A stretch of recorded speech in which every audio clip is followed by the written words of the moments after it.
Welcome to this Zentangle Quickie. My name is Heather Hartwick Gladden. I'm a certified Zentangle teacher, and today we're going to take a look at the Tangle Meer, which is a Zentangle original tangle. It seems like it's been a long time since we've done one of these, and yeah, so no time like the present. All right, it's a neat tangle. Can be used, of course, a number of different ways. Um, but it is more of a like a border or a ribbon tangle. We're going to start off, and I'm going to go diagonal on this one with uh, two parallel lines, and I'm making it kind of wavy. Two sets of parallel lines, I should say.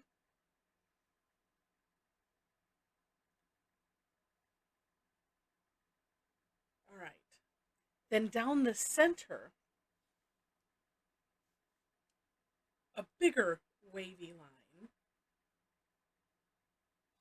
like so. Then we're going to make a bunch. Well, we've had curvy lines so far. Now we're going to have some straight ones. Now this is interesting. I so we're going to do them at uh, different angles on each side. I should say this side will be one angle. This side will be another angle.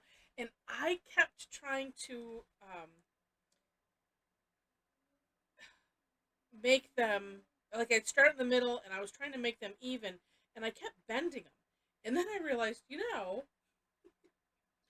we can just if you do it in a corner like this, I can aura that corner and then just work down, focusing on the line before and nothing else, because everything else seemed to throw me off. Like because I wanted it to make this really neat, like V-shaped angle, and I keep it like would just shift and shift, and it was one of these. Okay, this is not being fun, and I don't like it when it's not being fun, or at least pleasant. But just doing it this way, I mean, if things get off a little bit, it's okay. But as we're just focusing on the last line and auraing it and working to keep it, keep the line at an even distance all the way through and not thinking about anything else, it seems to work just fine. And then to always the not going too fast, that always helps. And what's nice about this tangle is the steps are super easy, of course, and you don't have to go back and look at the step out to do it. You just do. And then because of this repetitive nature, obviously, then we get that nice repetitive.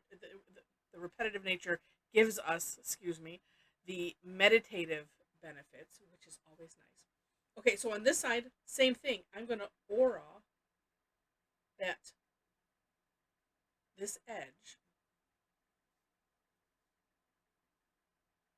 Now, I suppose the challenge would be, um, if I was to go straight here, then that would, you know, propose that would serve as a challenge to the way I'm doing it. But you know what?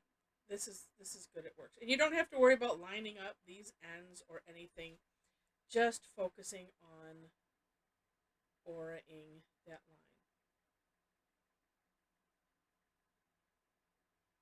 And I suppose this is something, if you end up having a challenge with it. If you're doing it like straight across and you don't have, you wouldn't have this corner to deal with. Um, you do what I did. You start in the middle. Maybe even make a V shape, so that way somewhere is something that you could focus on and aura from, and that should work. But yeah, that actually, I'm thinking about it. That should work just fine. And then maintaining the focus on auraing the line before and not thinking about it. I'm debating on putting a line in there, but I don't want to mess that up. Sometimes I go and do that. It's like, no, it's just a little too thin. Okay, then Oh, and actually, well, no, it doesn't matter what order. We're gonna put orbs on this outer edge. I think in my well, actually, in the link that I will put in the description section from Zentangle, they do the orbs first, and I think I was just so concerned about doing that, I just did it first. But it doesn't matter because one thing doesn't hinge off of the other, so it makes sense. So it doesn't matter. And a lot of times I like to start the orbs and things in the center and work out to both sides. And then I also I like making sure that they're all touching this line and kind of touching each other. One way to help with that is to, like, I'm starting it on this line up close to this, so that way I can kind of hit that and then come back down and around. If I start from, say, down here, then the likelihood that I'm going to have a gap is high. And I try to avoid that. Now, one last thing I'm going to do before I shade, and I don't think this was necessarily in the step out, but sometimes it's a nice touch. I will leave it up to you, and that is to fill in these little gaps. Sometimes it's just a nice finishing touch, but it depends on you, the look that you're going for. If there is a look that you're going for, maybe you don't like the way that it looks when it's all filled in, and that's perfectly okay. You don't have to do it. And then we'll add in some quickie shading, and that will be it. Now, and as I'm finishing this, I'm thinking, oh, you know what could look really neat? Isn't you could do an aura on either side as well to finish it off, and that could look neat. All right, so one way, and I really like this way to shade it is I'm going to put some graphite on one side. You pick the side. If you have one side that's messier at the at this center, that would be the side that I would go on. That's what I was looking for. Like, which one did I go over more? And I'll put my graphite there, and then I'm going to bring it out a tad. I might come back in and go a little bit darker. I love doing this where it's trailing down and then just watching, this line disappear, merge into, or morph, I should say, into this neat curve line. Now that looks cool just like that. I'm going to go a little bit darker though, and maybe bring it out a little bit more. Now I think on the Zentangle step out, it sure looked like this whole side was shaded, so almost where you could just bring the graphite down and make this side gray, and certainly you can do that. But I think that this has a neat look, just like that. Just like that. Now, I don't, yeah, it might wreck it if if I was to have it come out this side, because you're not necessarily going to have that neat rounding effect, but that's something that you could play with where it's dark in the middle and then just, bringing it out to both sides. Could also put graphite, down this side, and then you would have more of a curve, but I just think that that looks really neat, just like that. Just like that.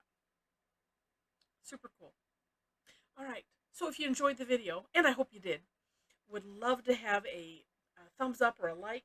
Feel free to share it. And if you haven't subscribed yet to the channel and you like this enough to see more, would love to have you be a subscriber to the channel.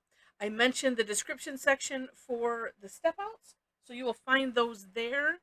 And below them, you'll find ways to connect with me. So if you enjoyed this and maybe you want to explore Zentangle more and want to take some online classes, I teach almost twice a week. Just depends on the week. A lot of them are free. I do have two, oh, well, at least two that are paid, one or two, we'll say that, because I have a membership club that's like a subscription, and I've just decided I'm going to do some exclusive things, so those ones might not be seen outside of the club membership. So I'm just deciding on that. We had some fun today. All right.